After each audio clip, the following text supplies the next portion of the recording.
Hello friend, मैं Vinod Kumar Vedanta civil services classes के online platform पर आप सबका स्वागत करता हूं। मैं ये एनसीईआरटी बुक्स का सीरीज़ चला रहा हूं और इस एनसीईआरटी के बुक्स के सीरीज़ में आप सबका स्वागत है।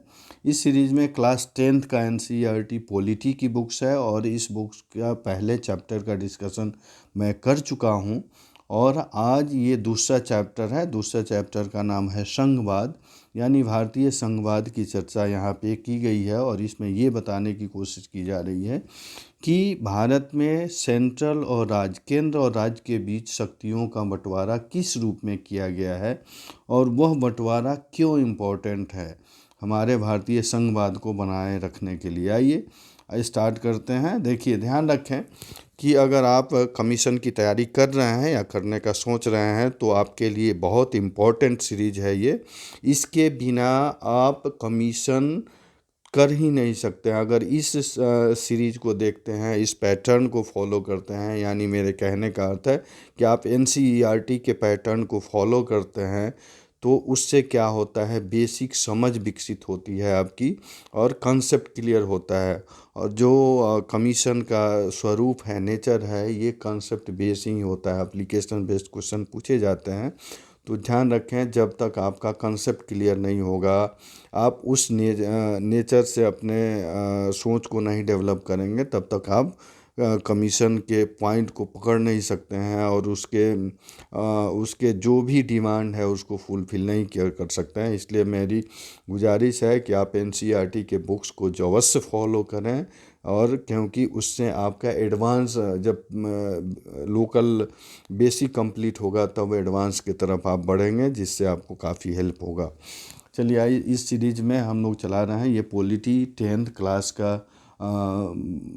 का की बुक्स का ये दूसरा चैप्टर है और चैप्टर का नाम है संघवाद। इसके परिचय को हम लोग थोड़ा समझेंगे। इंट्रोडक्शन में कह रहा है कि पिछले अध्याय में हमने गौर किया था कि शासन के विभिन्न स्तरों के बीच सत्ता का ऊर्ध्वाधर बंटवारा आधुनिक लोकतंत्रों में सत्ता की साझेदारी का एक आम रूप है। सत्ता की साझेदारी की बात की जा रही है, यानी लोकतंत्र जो है, आपको पता है कि लोकतंत्र में जनता की भागीदारी बहुत इम्पोर्टेंट है। और वो लोकतंत्र का तात्पर्य है कि जनता के द्वारा और जनता के लिए जो शासन हो उसे लोकतंत्र कहते हैं। अर्थात भारतीय लोकतंत्र में हर एक लेवल पे देखा जाए कि यहाँ पे जनता की भागीदारी, जनता के हिस्सेदारी की बात की जाती है, जन समर्थन की बात की जाती है। इसी में ये कहना है कि इस अध्याय में हम सत्ता के बंटवारे के इसी स्वरूप पर विचार करेंगे। इसे आमतौर पर संघवाद कहा जाता है। इससे एक ही लोकतांत्रिक व्यवस्था के अंदर अलग अलग इलाकों का साथ रहना और चलना संभव हो पाता है। अध्याय के शेष हिस्से में भारत के संघवाद के सिद्धांत और व्यवहार को समझने की कोशिश की गई है। संघीय ढांचे से संबंधित संवैधानिक प्रावधानों पर चर्चा के बाद इस अध्याय में संघवाद को मजबूत करने वाली नीतियों, देखिए इसमें कहा जा रहा है कि संघवाद को मजबूत करने वाली नीतियों राजनीतिक का विश्लेषण किया जाएगा। इस अध्याय के आखिर में भारतीय संघवाद के नए और तीसरे स्तर स्थानीय शासन की चर्चा की जाएगी। चलिए आगे बढ़ते हैं। इसमें देखिए, ध्यान रखेंगे आप, हम लोग भारतीय संघवाद को पढ़ने और समझने की कोशिश कर रहे हैं।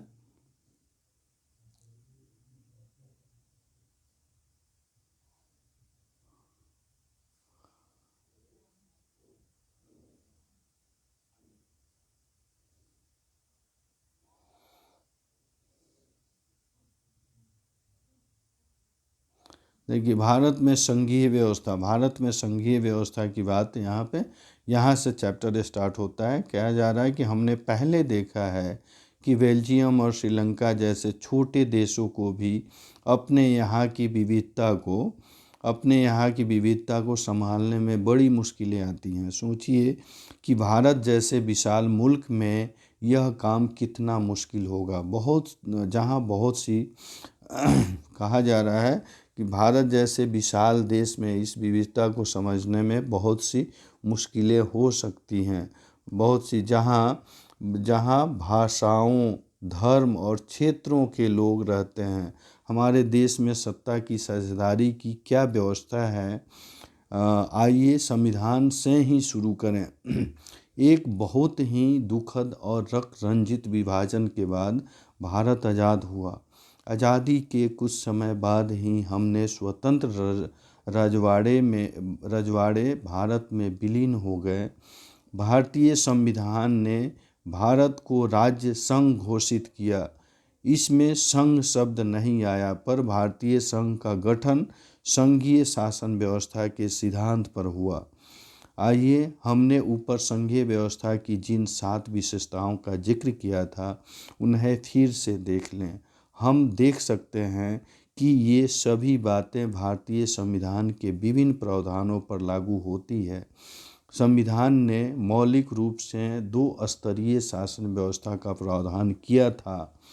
2 स्तरीय शासन व्यवस्था की प्रावधान संघीय व्यवस्था में की गई थी, और वह था संघ सरकार या हम जिस केंद्र सरकार की जिसे केंद्र सरकार कहते हैं, और दूसरा था राज्य सरकार। ठीक है, केंद्र सरकार को पूरी भारतीय संघ का प्रतिनिधित्व करना था। बाद में पंचायतों और नगरपालिकाओं के रूप में संघीय शासन का एक तीसरा स्तर भी जोड़ा गया। किसी भी संघीय व्यवस्था की तरह अपने यहाँ भी 3 स्तर की शासन व्यवस्थाओं के अपने अलग अलग अधिकार क्षेत्र हैं। संविधान में स्पष्ट रूप से केंद्र और राज्य सरकारों के बीच विधायी अधिकारों को 3 हिस्से में बांटा गया है। ये 3 सूचियाँ इस प्रकार है। संघ सूची, देखिए ये बहुत इम्पोर्टेंट है, इसको आप समझेंगे। अलग अलग सूची में बांटा गया है और एग्ज़ाम के पॉइंट ऑफ व्यू से काफ़ी इम्पोर्टेंट हो जाते हैं। यहाँ पे देखिएगा, पहला है संघ सूची। संघ सूची में प्रतीक्षा, विदेश मामले, बैंकिंग, संचार, मुद्रा जैसे राष्ट्रीय महत्व के विषय हैं। पूरे देश के लिए इन मामलों में एक तरह की नीतियों की ज़रूरत है। इसी कारण इन विषयों को संघ सूची में डाला गया है। संघ सूची में वर्णित विषयों के बारे में कानून बनाने का अधिकार सिर्फ और सिर्फ केंद्र सरकार को है। यहाँ देखेंगे कि अब ये राज्य सूची की बात कर रहे हैं। राज्य सूची में पुलिस, व्यापार, वाणिज्य, कृषि, सिंचाई जैसे प्रांतीय और स्थानीय महत्व के विषय हैं। राज्य सूची में वर्णित विषयों के बारे में सिर्फ राज्य सरकार ही कानून बना सकती है। इसके अलावा तीसरा सूची यहाँ पे दिया गया है, ध्यान रखेंगे। समवर्ती सूची में शिक्षा, वन, मजदूर, संघ, विवाह, गोद लेना, उत्तराधिकार के जैसे विषय हैं, जो केंद्र के साथ राज्य सरकार की साझेदारी दिलचस्पी में आते हैं। अर्थात कहने का अर्थ है कि समवर्ती सूची के जो विषय हैं, इस पर केंद्र और राज्य दोनों कानून बना सकते हैं। इन विषयों पर कानून बनाने का अधिकार राज्य सरकारों और केंद्र सरकार दोनों को ही है, लेकिन जब दोनों के कानूनों में टकराव हो तो केंद्र सरकार द्वारा बनाया गया कानून ही मान्य होता है। यहाँ एक सवाल यह उठता है कि जो विषय इनमें से किसी सूची में नहीं आते उनका क्या होता है। फिर कंप्यूटर सॉफ्टवेयर जैसे विषय किसके अधिकार क्षेत्र में रहें, क्योंकि ये संविधान बनाने के बाद आए हैं। हमारे संविधान के अनुसार बाकी बचे विषय केंद्र सरकार के अधिकार क्षेत्र में चले जाते हैं। हमने ऊपर देखा कि सबको साथ लेकर चलने की नीति मानकर बनी अधिकतर बड़ी संघीय व्यवस्थाओं में साथी इकाइयों को बराबर अधिकार नहीं मिलते।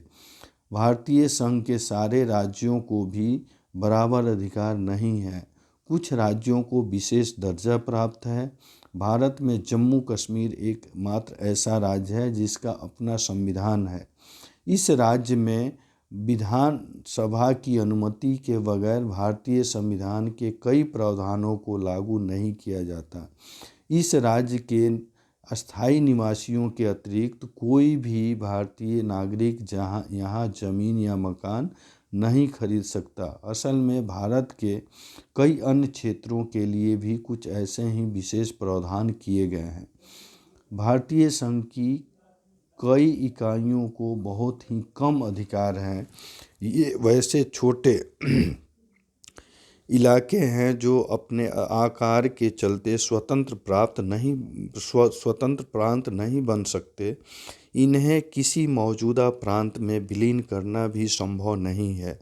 चंडीगढ़ या लक्षद्वीप अथवा देश की राजधानी दिल्ली जैसे इलाके इसी कोटि में आते हैं और इन्हें केंद्र शासित प्रदेश कहा जाता है। इन क्षेत्रों को राज्यों वाले अधिकार नहीं हैं। इन इलाकों का शासन चलाने का विशेष अधिकार केंद्र सरकार को प्राप्त है। केंद्र और राज्य सरकारों के बीच सत्ता का यह बंटवारा हमारे संविधान की बुनियादी बातें हैं। अधिकारों के इस बंटवारे में बदलाव करना आसान नहीं है। अकेले संसद इस व्यवस्था में बदलाव नहीं कर सकती। ऐसे किसी भी बदलाव को पहले शासन के दोनों सदनों में 2/3 बहुमत से मंजूर किया जाना होता है। फिर कम से कम आधे राज्यों की विधानसभाओं से इसे मंजूर करवाना होता है। संवैधानिक प्रावधानों और कानूनों के क्रियान्वयन की देखरेख में न्यायपालिका महत्वपूर्ण भूमिका निभाती है। शक्तियों के बंटवारे के संबंध में कोई विवाद होने के हालात में फैसला उच्च न्यायालय और सर्वोच्च न्यायालय में ही होता है। देखिए, ये कहा जा रहा है अगर केंद्र राज्य के बीच अगर विवाद होता है तो उस बंटवारे उसका फैसला कौन, उच्च न्यायालय और सर्वोच्च न्यायालय ही करेगा। आगे देखिएगा, सरकार चलाने और अपनी जिम्मेवारियों का निर्वहन करने के लिए जरूरी राजस्व की उगाही के संबंध में केंद्र और राज्य सरकारों को कर लगाने और संसाधन जमा करने के अधिकार हैं। यहाँ पे देखेंगे हम लोग इस कुछ एग्जाम्पल के माध्यम से ये समझाने की कोशिश किए हैं। ठीक है, फिर यहाँ हम लोग ये समझने की कोशिश करेंगे कि संघीय व्यवस्थाएं कैसे चलती हैं।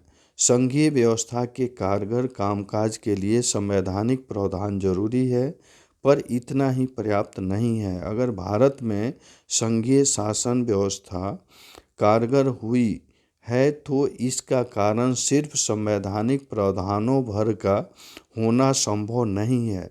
भारत में संघीय व्यवस्था की सफलता का मुख्य श्रेय यहाँ की लोकतांत्रिक राजनीति के चरित्र को देना होगा। इसी से संघवाद की भावना, विविधता का आदर और संघ साथ रहने की इच्छा का हमारे देश के साझा आदर्श के रूप में स्थापित होना सुनिश्चित हुआ। आइए कुछ प्रमुख बातों पर गौर करें जिनसे पता चलता है कि यह काम किस तरह हो पाया। देखिए, भाषाई राज्य। भाषा के आधार पर प्रांतों का गठन हमारे देश की लोकतांत्रिक राजनीति के लिए पहली और एक कठिन परीक्षा थी। भारत ने सन 1947 में लोकतंत्र की राह पर अपने जीवन यात्रा शुरू की। इस वक्त से लेकर सन 2013 तक का अगर आप राजनीतिक मानचित्र देखें तो इस अवधि में आए बदलावों को देखकर एक बार आप आश्चर्यचकित रह जाएंगे। अनेक पुराने प्रांत गायब हो गए और कई नए प्रांत बनाए गए। कई प्रांतों की सीमाएं, क्षेत्र और नाम बदल गए। नए राज्यों को बनाने के लिए 1950 के दशक में भारत के कई पुराने राज्यों की सीमाएं बदली गई। ऐसे यह सुनिश्चित करने के लिए किया गया कि एक भाषा बोलने वाले लोग एक राज्य में आ जाएं। इसके बाद कुछ अन्य राज्यों का गठन भाषा के आधार पर नहीं बल्कि संस्कृति, भूगोल अथवा जातीयताओं की विभिन्नता को रेखांकित करने और उन्हें आदर देने के लिए भी किया गया। इनमें नागालैंड, उत्तराखंड और झारखंड जैसे राज्य शामिल हैं। जब एक भाषा के आधार पर राज्यों के गठन की बात उठी तो कई राष्ट्रीय नेताओं को डर था कि इससे देश टूट जाएगा। केंद्र सरकार ने इसी के चलते राज्यों का पुनर्गठन कुछ समय के लिए टाल दिया था, पर हमारा अनुभव बताता है कि भाषावार राज्य बनाने से देश ज़्यादा एकीकृत और मजबूत हुआ। इससे प्रशासन भी पहले की अपेक्षा कहीं ज़्यादा सुविधाजनक हो गया। आइए यहाँ देखते हैं कि ये भाषाई स्तर पर बना राज्यों का जब गठन हुआ तो उनकी नीतियाँ क्या थी, इस नीति को समझने की कोशिश कर रहे हैं। भाषा नीति भारत के संघीय ढांचे की दूसरी परीक्षा भाषा नीति को लेकर हुई। हमारे संविधान में किसी एक भाषा को राष्ट्रभाषा का दर्जा नहीं दिया गया। हिंदी को राज्य भाषा माना गया, पर हिंदी सिर्फ 40% भारतीयों की मातृभाषा है। इसलिए अन्य भाषाओं के संरक्षण के अनेक दूसरे उपाय किए गए। संविधान में हिंदी के अलावा अन्य 21 भाषाओं को अनुसूचित भाषा का दर्जा दिया गया है। केंद्र सरकार के किसी भी पद का उम्मीदवार इनमें से किसी भी भाषा के में परीक्षा दे सकता है, बशर्ते उम्मीदवार इसको विकल्प के रूप में चुने। राज्यों की भी अपनी भाषाएं हैं। राज्यों का अपना अधिकांश काम अपनी भाषा में ही होता है। श्रीलंका के ठीक उलट हमारे देश के नेताओं ने हिंदी के उपयोग को बढ़ावा देने के मामले में बहुत सावधानी भरा व्यवहार किया। संविधान के अनुसार सरकारी कामकाज की भाषा के तौर पर अंग्रेजी का प्रयोग 1965 में बंद हो जाना चाहिए था, पर अनेक गैर हिंदी भाषी प्रदेशों ने मांग की कि अंग्रेजी का प्रयोग जारी रखा जाए। तमिलनाडु में तो इस मांग ने उग्र रूप भी ले लिया था। केंद्र सरकार ने हिंदी के साथ साथ अंग्रेजी को राजकीय कामों में प्रयोग की अनुमति देकर इस विवाद को सुलझाया। अनेक लोगों का मानना था कि इस समाधान से अंग्रेजी भाषी अभिजन को लाभ पहुंचेगा। राजभाषा के रूप में हिंदी को बढ़ावा देने की बात भारत सरकार की नीति बनी हुई है, पर बढ़ावा देने का मतलब यह नहीं कि केंद्र सरकार उन राज्यों पर भी हिंदी को थोप सकती है जहां लोग कोई भी और भाषा बोलते हों। भारतीय नेताओं ने इस मामले में जो लचीला रुख अपनाया, उसी से हम श्रीलंका जैसी स्थिति में पहुंचने से बच गए। केंद्र राज्य संबंध अब यहाँ समझने की कोशिश करेंगे कि केंद्र और राज्यों में क्या संबंध रहा है। केंद्र राज्य संबंधों में लगातार आए बदलाव का यह उदाहरण बताता है कि व्यवहार में संघवाद किस तरह मजबूत हुआ है। सत्ता की साझेदारी की संवैधानिक व्यवस्था वास्तविकता में कैसी रूप लेगी, यह ज़्यादातर इस बात पर निर्भर करती है कि शासक दल और नेता किस तरह इस व्यवस्था का अनुसरण करते हैं। काफ़ी समय तक हमारे यहाँ एक ही पार्टी का केंद्र और अधिकांश राज्यों में शासन रहा। इसका व्यवहारिक मतलब यह हुआ है कि राज्य सरकारों ने स्वायत्त संघीय इकाई के रूप में अपने अधिकारों का प्रयोग नहीं किया। जब केंद्र और राज्य में अलग अलग दलों की सरकारें रहीं, तो केंद्र सरकार ने राज्यों के अधिकारों की अनदेखी करने की कोशिश की। उन दिनों केंद्र सरकार अक्सर संवैधानिक प्रावधानों का दुरुपयोग करके विपक्षी दलों की राज्य सरकारों को भंग कर देती थी। यह संघवाद की भावना के प्रतिकूल काम था। 1990 के बाद से यह स्थिति काफ़ी बदल गई। इस अवधि में देश के अनेक राज्यों में क्षेत्रीय दलों का उदय हुआ।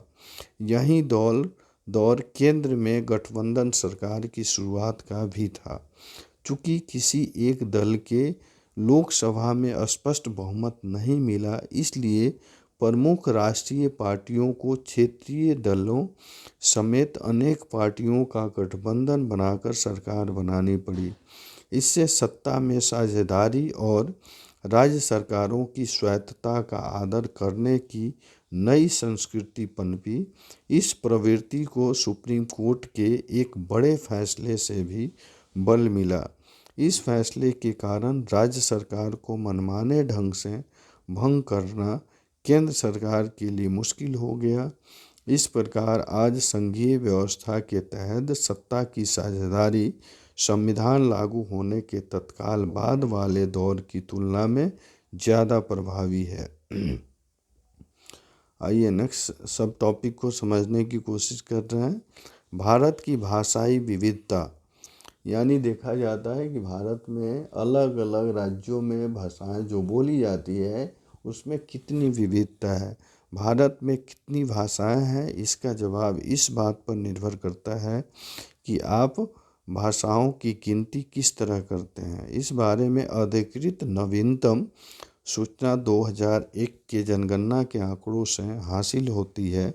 इस जनगणना में लोगों ने 1500 से ज़्यादा अलग अलग भाषाओं को अपनी मातृभाषा के रूप में दर्ज कराया था।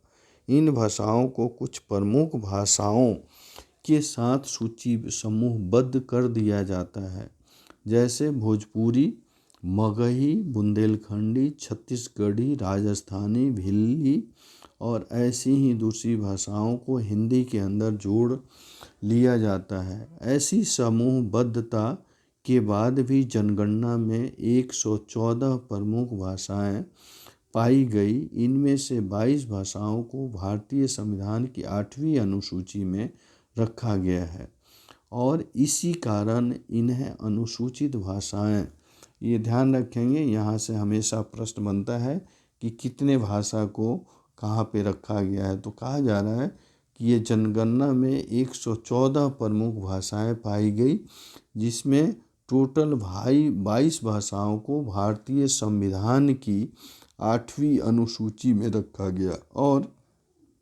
इसी कारण इन्हें अनुसूचित भाषाएं कहा जाता है। ध्यान रखेंगे, 8वीं अनुसूची में जो 22 भाषाओं को रखा गया है उसे क्या कहते हैं? अनुसूचित भाषाएं। भाषा के हिसाब से भारत दुनिया का संभवतः सबसे ज़्यादा विविधता वाला देश है। साथ ही लगी सूची को देखने पर यह स्पष्ट हो जाएगा कि कोई एक भाषा बहुसंख्यक भारतीयों की मातृभाषा नहीं है। सबसे बड़ी भाषा हिंदी भी सिर्फ 41% लोगों की ही मातृभाषा है। अगर दूसरी या तीसरी भाषा के तौर पर हिंदी जानने वालों की संख्या भी जोड़ ली जाए तो भी 2001 में यह संख्या 50% से कम ही थी। जहाँ तक अंग्रेजी की बात है तो सिर्फ 0.20% लोगों ने इसे अपनी मातृभाषा बताया था। दूसरी या तीसरी भाषा के तौर पर 11% लोग इसे जानते थे। इस सूची को गौर से देखें, लेकिन इसे याद करने की ज़रूरत नहीं है, सिर्फ इन कामों को कीजिए। इस सूची के आधार पर या पाई चार्ट बनाइए, भारत की भाषाई विविधता को दर्शाने वाला एक नक्शा बनाइए। नक्शे में ये देखिए, ये दिखाने की कोशिश की है कि कैसे आप भाषाओं को देख सकते हैं कि किस भाषा को बोलने वाले कितने लोग हैं। नहीं, ये अनुपात करके दिखाया गया है कि संविधान के 22 भाषा को जो 22 भाषा को जो अनुसूचित बद्ध किया गया है उसमें कितने कितने फीसदी लोग हैं और ये कितने फीसदी लोग कौन सी भाषा बोलते हैं, इसकी चर्चा इन्होंने की है। एक डेटा दे करके इन्होंने रखा है जिसमें बताया गया है कि हिंदी को 41% लोग बोलते हैं, नहीं, और यहाँ पे संस्कृत सबसे कम है। आइए नेक्स्ट सेक्शन देखते हैं, भारत में विकेंद्रीकरण, यानी विविधता को हम लोग समझने की कोशिश किए। अब समझेंगे कि विकेंद्रीकरण क्या है भारत में विकेंद्रीकरण का स्वरूप क्या है। हमने अभी पढ़ा कि संघीय सरकारें 2 या अधिक स्तर वाली होती हैं। हमने अपने देश में 2 स्तरों वाली सरकारों की चर्चा की है, पर भारत जैसे विशाल देश में सिर्फ 2 स्तर की शासन व्यवस्था से ही बढ़िया शासन नहीं चल सकता। भारत के प्रांत यूरोप के स्वतंत्र देशों से भी बड़े हैं। जनसंख्या के हिसाब से उत्तर प्रदेश रूस से बड़ा है। महाराष्ट्र लगभग जर्मनी के बराबर है। भारत के अनेक राज्य खुद भी अंदरूनी तौर पर विविधताओं से भरे हैं। इस प्रकार इन राज्यों में भी सत्ता को बांटने की जरूरत है। भारत में संघीय सत्ता की साझेदारी 3 स्तरों पर करने की जरूरत है, जिसमें तीसरा स्तर स्थानीय सरकारों का हो और अन्य प्रांतीय स्तर की सरकारें सरकार के नीचे हो। भारत में सत्ता के विकेंद्रीकरण के पीछे यही तर्क दिया गया है। इसके फलस्वरूप 3 स्तरों की सरकार का संघीय ढांचा सामने आया, जिसमें तीसरे स्तर को स्थानीय शासन कहा जाता है। जब केंद्र और राज्य सरकार से शक्तियां लेकर स्थानीय सरकार को दी जाती है तो इसे सत्ता का विकेंद्रीकरण कहते हैं। देखिए, समझने की कोशिश करेंगे। यहाँ ये कह रहे हैं कि जब केंद्र और राज्य सरकार से शक्तियां लेकर स्थानीय सरकार को दी जाती है तो इसे सत्ता का विकेंद्रीकरण कहते हैं। विकेंद्रीकरण के पीछे बुनियादी सोच यह है कि अनेक मुद्दों और समस्याओं का निपटारा स्थानीय स्तर पर ही बढ़िया ढंग से हो सकता है। लोगों को अपने इलाके की समस्याओं को लोगों को अपने इलाकों की समस्याओं की बेहतर समझ होती है। लोगों को इस बात की भी अच्छी जानकारी होती है कि पैसे कहाँ खर्च किया जाए और चीज़ों का अधिक कुशलता से उपयोग किस तरह किया जा सकता है। इसके अलावा स्थानीय स्तर पर लोगों को फैसलों में सीधे भागीदारी बनाना भी संभव हो जाता है। इससे लोकतांत्रिक भागीदारी की आदत पड़ती है।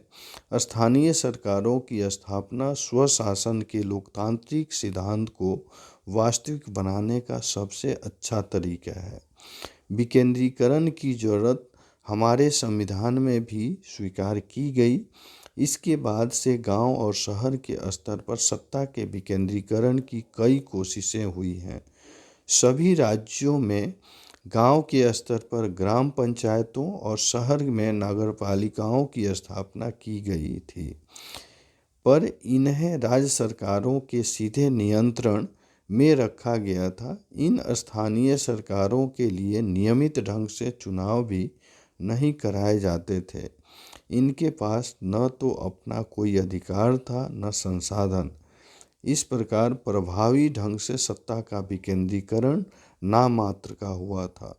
वास्तविक विकेंद्रीकरण की दिशा में एक बड़ा कदम 1992 में उठाया गया।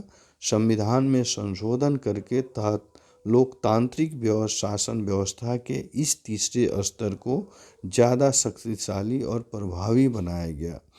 अब स्थानीय स्वशासी निकायों के चुनाव नियमित रूप से कराना संवैधानिक बाध्यता है। नेक्स्ट टॉपिक की बात कर रहे हैं। ये निर्वाचित स्वशासी निकायों के सदस्य तथा पदाधिकारियों के पदों में अनुसूचित जातियों, अनुसूचित जनजातियों और पिछड़ी जातियों के लिए सीटें आरक्षित हैं। कम से कम 1/3 पद महिलाओं के लिए आरक्षित है। हर राज्य में पंचायत और नगरपालिका चुनाव कराने के लिए राज्य चुनाव आयोग नामक स्वतंत्र संस्था का गठन किया गया है। राज्य सरकारों को अपने राजस्व और अधिकारों का कुछ हिस्सा इन स्थानीय स्वशासी निकायों को देना पड़ता है। सत्ता भागीदारी की प्रकृति हर राज्यों में अलग अलग है। गांवों के स्तर पर मौजूद स्थानीय शासन व्यवस्था को पंचायती राज के नाम से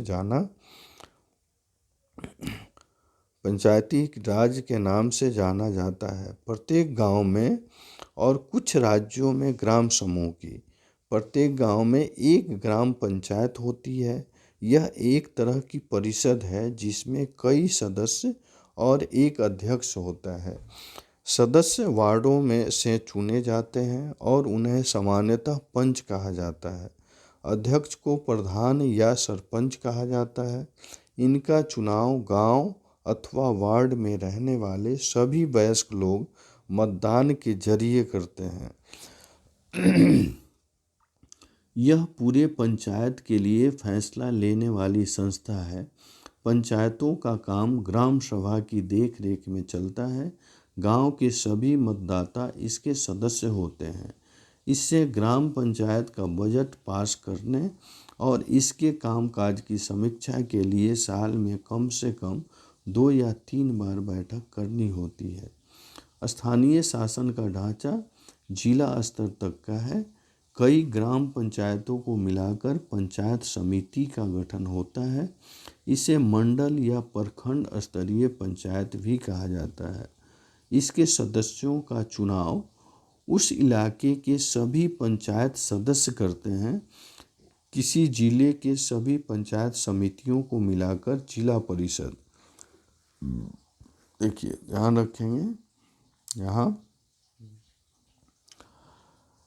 किसी जिले के सभी पंचायत समितियों को मिलाकर जिला परिषद का गठन होता है। जिला परिषद के अधिकांश सदस्यों का चुनाव होता है। जिला परिषद में उस जिले के से लोकसभा और विधानसभा के लिए चुने गए सांसद और विधायक तथा जिला स्तर की संस्थाओं के कुछ अधिकारी भी सदस्य के रूप में होते हैं। जिला परिषद का प्रमुख इस परिषद का राजनीतिक प्रधान होता है। इस प्रकार स्थानीय शासन वाली संस्थाएं शहरों में भी काम करती हैं। शहरों में नगर पालिका होती है। बड़े शहरों में नगर निगम का गठन होता है।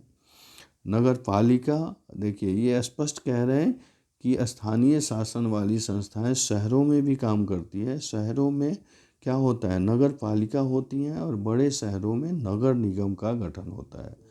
नगर पालिका और नगर निगम दोनों का कामकाज निर्वाचित प्रतिनिधि करते हैं। नगर पालिका प्रमुख नगर पालिका के राजनीतिक प्रधान होते हैं। क्या कह रहे हैं, नगर पालिका प्रमुख नगर पालिका के राजनीतिक प्रधान होते हैं। नगर निगम के ऐसे पदाधिकारी को मेयर कहा जाता है। यहाँ समझने की आप कोशिश करेंगे, बहुत इम्पोर्टेंट फैक्ट ये बता रहे हैं। नगर पालिका प्रमुख जो होता है ये नगर पालिका के राजनीतिक प्रधान होते हैं और नगर निगम के ऐसे पदाधिकारी को मेयर कहा जाता है। स्थानीय सरकारों की यह नई व्यवस्था दुनिया में लोकतंत्र का अब तक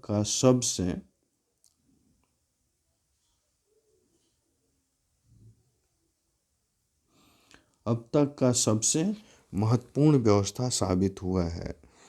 ठीक है, चलिए हम लोग आज पूरे इस तंत्र को, विकेंद्रीकरण को समझने की कोशिश किए और मैं आशा करता हूँ कि इस वीडियो से, ऑडियो से आपको बेनिफिट होगा। और आपसे गुजारिश है कि और भी इस चैनल को लाइक, शेयर और सब्सक्राइब ज़रूर करें ताकि कोई भी वीडियो या ऑडियो मैं डालूं तो इसका नोटिफिकेशन सबसे पहले आपके पास जाए और आप इससे लाभ उठा पाएँ। चलिए तब तक मिलते हैं नेक्स्ट वीडियो में। तब तक के लिए धन्यवाद।